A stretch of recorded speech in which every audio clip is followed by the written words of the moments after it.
Hello बच्चों, तो कैसे हैं आप सभी लोग। स्वागत है आपका हमारे चैनल एडू गुरु में। और आज हम लोग वृत्त से जुड़े महत्वपूर्ण सवालों को जो यूपी बोर्ड परीक्षा 2023 में पूछे जा सकते हैं उन सवालों पर चर्चा करेंगे। ठीक है, तो शुरू करते हैं एक एक करके। देखिए, पहला सवाल है, सिद्ध कीजिए कि किसी वृत्त के सिरों यानी कि व्यास के खींची गई स्पर्श रेखाएं समांतर होती। तो इसका मतलब ये है कि अगर कोई वृत्त है और उसका कोई भी व्यास है, मान लीजिए ये व्यास है, इसका यहाँ पर सेंटर यानी केंद्र O है, ये A और यहाँ से ये B है, ये A, और यहाँ से खींची गई ये स्पर्श रेखा यानी व्यास के सिरों पर खींची गई हैं, और ये खींची गई हैं CD और EF। ठीक, तो सबसे पहले तो ये है कि हमको दिया क्या क्या है। दिया है कि AB एक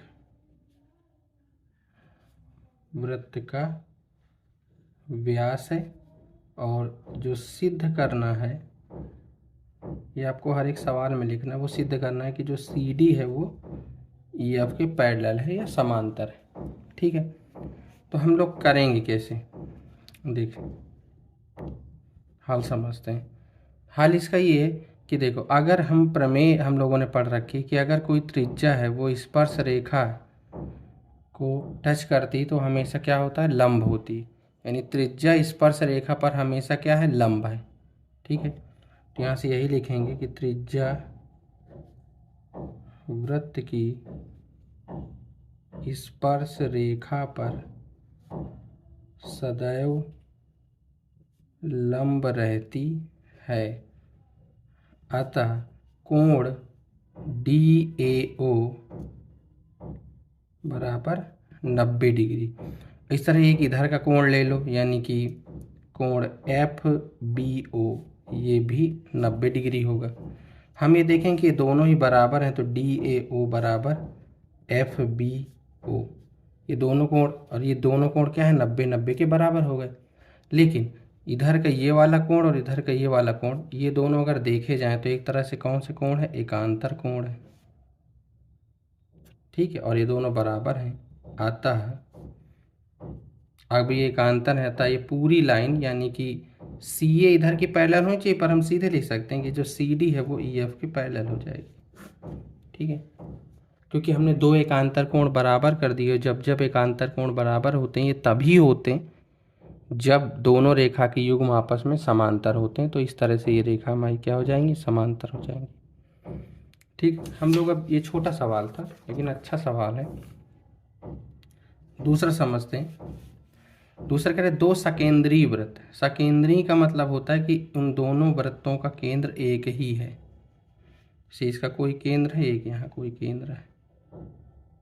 ठीक है, दो सकेंद्रीय में एक की त्रिज्या मान लो 5 है और दूसरे की 3 है। कह रहा है बड़े वृत्त की जीवा छोटे वृत्त को स्पर्श करती, मतलब कुछ ऐसी है। देखो, छोटे वृत्त को स्पर्श कर रहा है लेकिन इसकी जीवा है ये ऐसे, ये यहाँ से मिला देंगे। तो जो इतनी है ना, ये 3 है, मतलब इतनी ये 3 है, और यहाँ से ये पूरी 5 सेंटीमीटर है, ये 3 सेंटीमीटर इतनी है। ठीक है, और तो कह रहा है कि वृत्त की बड़े वृत्त की उस जीवा की लंबाई, तो इस जीवा की लंबाई हमको बतानी। ठीक है, यानी ये A B O और C, ये हमको बताना है। यहाँ से देखो, ये 3 दिए हैं, ये 5 दिए हैं, और हमको इस पूरी जीवा की लंबाई को बताना है, यानी AB कितना होगा ये हमको बताना है। तो देखो, अगर ये O यानी ये छोटे वृत्त की त्रिज्या ये 3 है, तो OC जो होगी वो भी कितनी होगी, 3 होगी।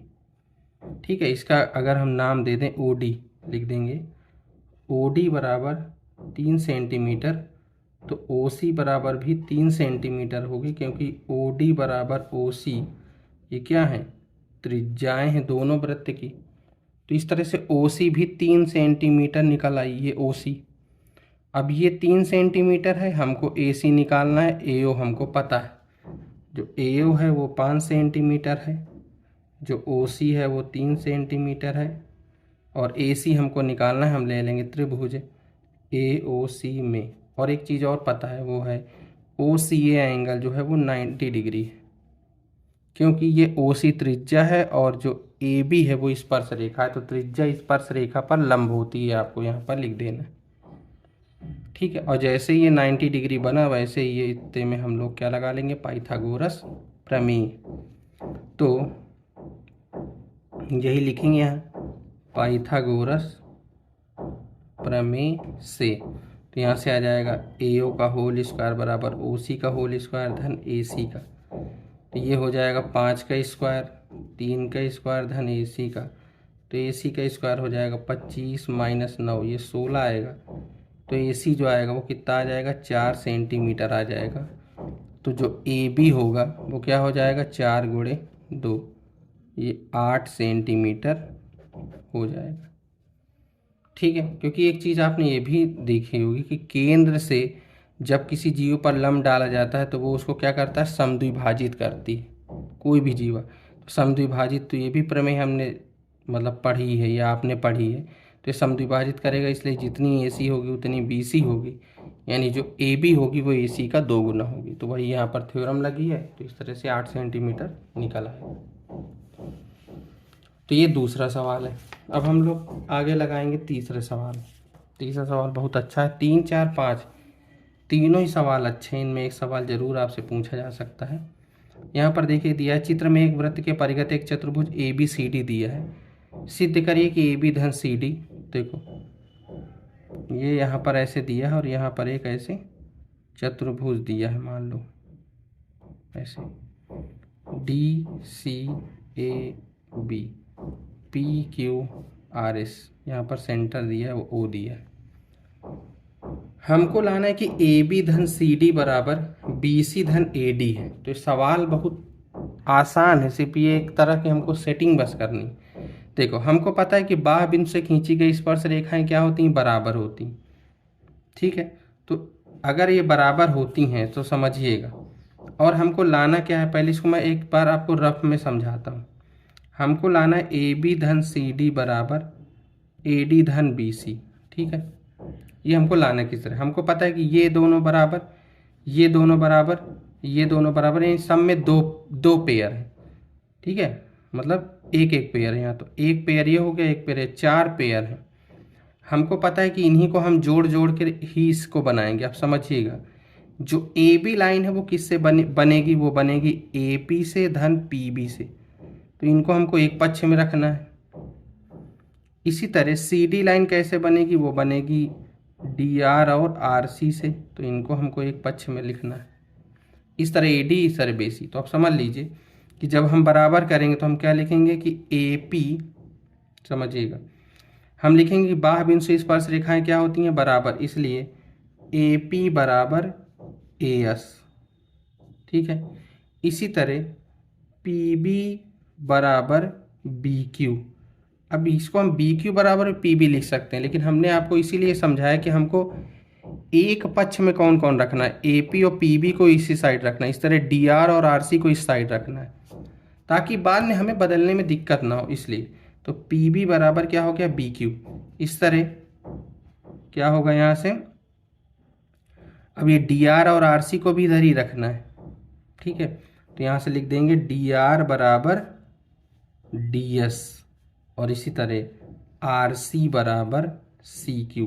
ये समीकरण 1, 2, 3, 4, 1 धन 2 धन 3 धन 4, चारों को जोड़ दोगे तो आएगा AP धन PB धन DR धन RC बराबर, यहाँ से हो जाएगा AS धन SD धन BQ धन QC। इस तरह से हम जोड़ दिया, दो दो के पेयर बन के। तो AP धन PB को AB लिखेंगे, DR RC को DC लिखेंगे, यहाँ से AD आएगा, यहाँ से BC आएगा। यही हमको लाना था।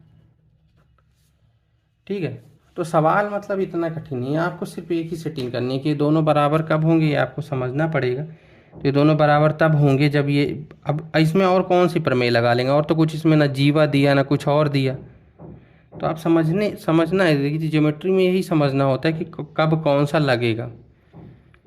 तो इसमें वही दिया है कि बाहर से जो है स्पर्श रेखाएं जो खींची जाती हैं वो बराबर होती हैं, और बस उनकी एक सेटिंग बना करके उनको इस प्रकार से जोड़ देना है कि यही भुजाएं आ जाएं जुड़ करके।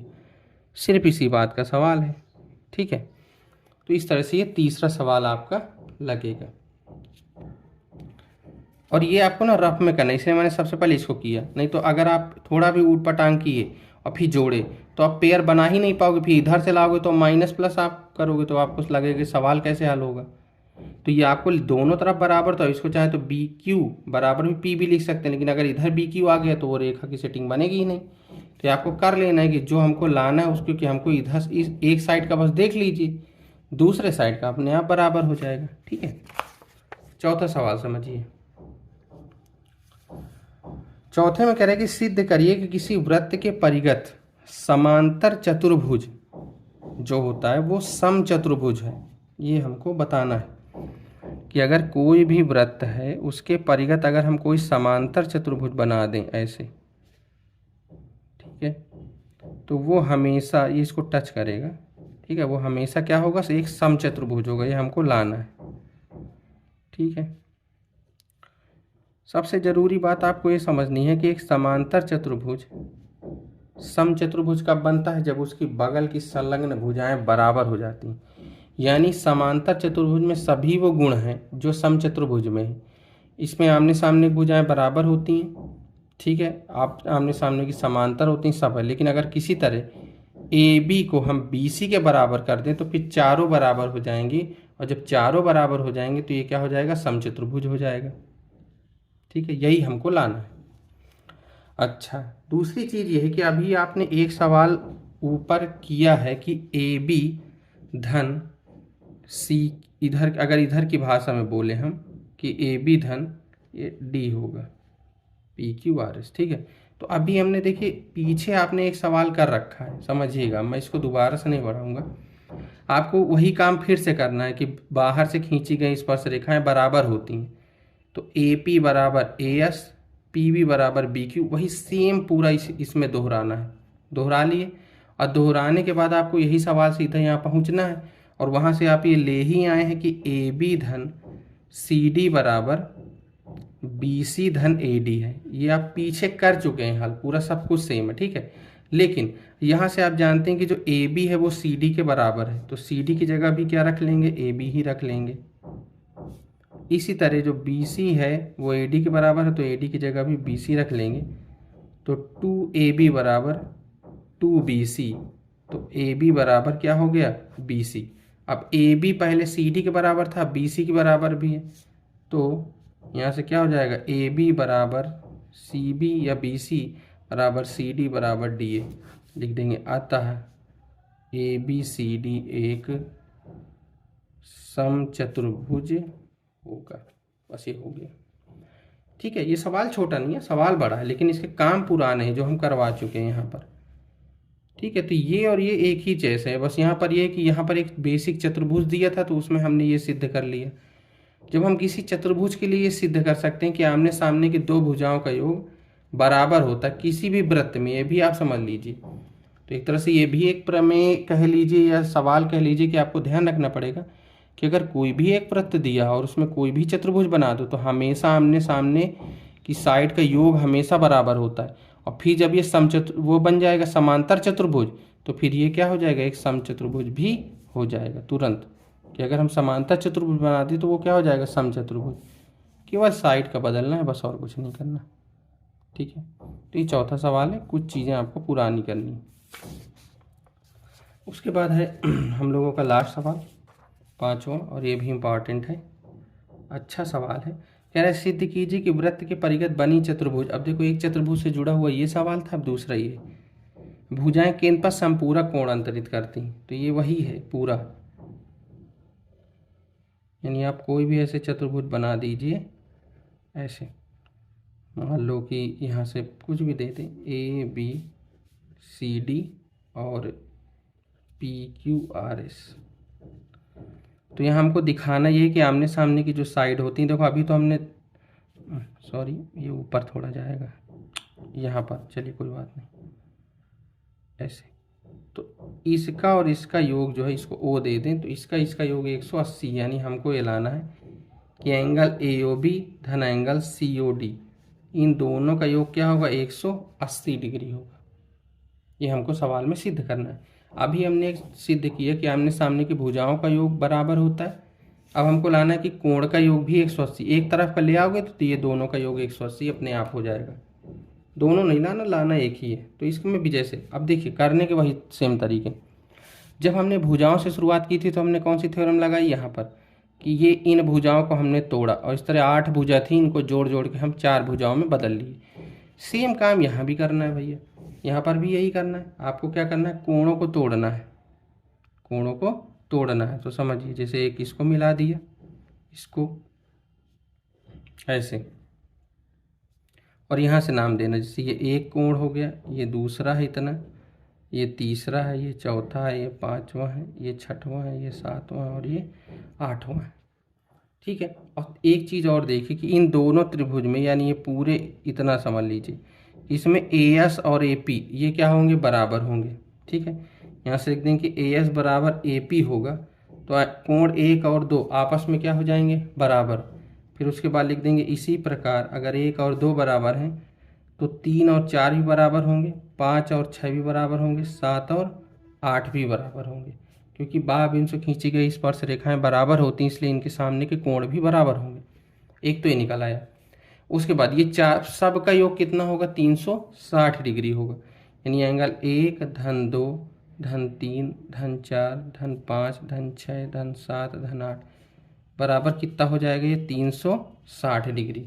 अब देखो एक की जगह पर हमको लिखना क्या, ये भी समझिए, हमको लाना क्या है। अब इसको फिर तोड़िए आप रफ में। सिद्ध करने का सबसे आसान तरीका होता है कि जो लाना है उसको तोड़ लो कि लाना क्या है। AOB किससे बना है, 2 धन 3 से, यानी एंगल 2 धन 3 और एंगल 7 धन 6, ये 180 लाना। तो इन्हीं कोणों में फोकस रखना है। तो इसका मतलब 2 और 3 है, तो एक को हटा देंगे, एक की जगह क्या लिख देंगे, 2 एंगल 2, तो 2 एंगल 2 हो जाएगा। ठीक है। 3 और 4 की जगह 2 एंगल 3, क्योंकि 4 को 3 लिख लेंगे। 5 और 6 में क्या किसको रखना है, 6 को, 2 एंगल 6 और इसमें 2 एंगल 7। तो 2 ले लो कामन, तो 2 धन 3 और 6 और 7, ये एक 360 होगा। ये 2 को इधर काट दोगे तो 180 हो जाएगा। और ये मिलके और ये मिलके देखो 2 और 3 मिलके हो जाएगा एंगल AOB, और 6 और 7 मिलके हो जाएगा एंगल COD, और ये कितना हो जाएगा, 180 डिग्री।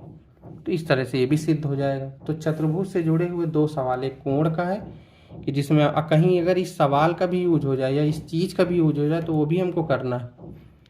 तो चतुर्भुज में हमने 2 चीज़ें सीखी कि पहले तो आमने सामने की भुजाओं का योग हमेशा बराबर होता है, और दूसरा ये कि आमने सामने की जो भुजाएं होती हैं वो केंद्र पर संपूरक कोण अंतरित करती हैं, मतलब उन दोनों का योग 180 होगा। ये 70 है तो इधर का 110 होगा, ये 100 है तो इधर का 80 होगा। ठीक है। और एक सवाल था, सिद्ध करिए कि वृत्त के परिघ अगर समांतर चतुर्भुज है तो वो समचतुर्भुज होगा। इस तरह से 2-3 हमने अच्छे अच्छे सवाल लगाए और कुछ उधर के बेसिक जानकारी से जुड़े हुए सवाल लगाए। ठीक है। तो वृत्त से जुड़े इतने मोस्ट इंपॉर्टेंट सवाल है, आपसे पूछे भी जा सकते हैं। आप इनको एक बार अच्छे से लगा लीजिएगा, देख लीजिएगा। केवल वीडियो में ही देख लेंगे तो आप इतना समझ जाएंगे तो आराम से लगा लेंगे। ठीक है। परीक्षा में बहुत दिन शेष नहीं है, बस 21 तारीख आने वाली है और बहुत जल्द ही आपकी गणित विषय का पेपर होने वाला है। इसलिए तैयारी को बहुत ज़ोर शोर से और तेज़ी से बढ़ा दीजिए, क्योंकि आपके पास सिर्फ 2 दिन बचे हुए हैं। ठीक है। तो अब हम लोग जो है इसमें 1-2 हम और भी आपसे सवाल करवा देंगे। एक तो आपसे करवा देंगे आपको वृत्त के जो संबंधित क्षेत्रफल वाले सवाल हैं, उसमें जो भी अच्छे, क्योंकि चैप्टर अच्छा है तो उससे जुड़े जो भी हमें 8-10 सवाल अच्छे लगेंगे हम उनको भी करवा के आपका रिवीजन करवा देंगे। उसके बाद हम क्षेत्रफल और आयतन से जुड़े हुए सवालों का भी रिवीजन करवा देंगे, क्योंकि समय बहुत कम है तो आपका इतना ही हो सकता है रिवीजन। तो अभी 1-2 चैप्टर का हम आपको और रिवीजन करवा देंगे। ठीक है। तो अगर आपने अभी तक हमारे चैनल को सब्सक्राइब नहीं किया तो उससे भी कर लीजिए, हमसे जुड़ लीजिए। आपको आगे भी जब आप अभी 10 की परीक्षा दें, जब आप 11 में जाएंगे तो आपको उसके भी वीडियो मिलेंगे। एक तरफ से हम पूरी गणित को पढ़ाएंगे। ठीक है। तब तक के लिए धन्यवाद।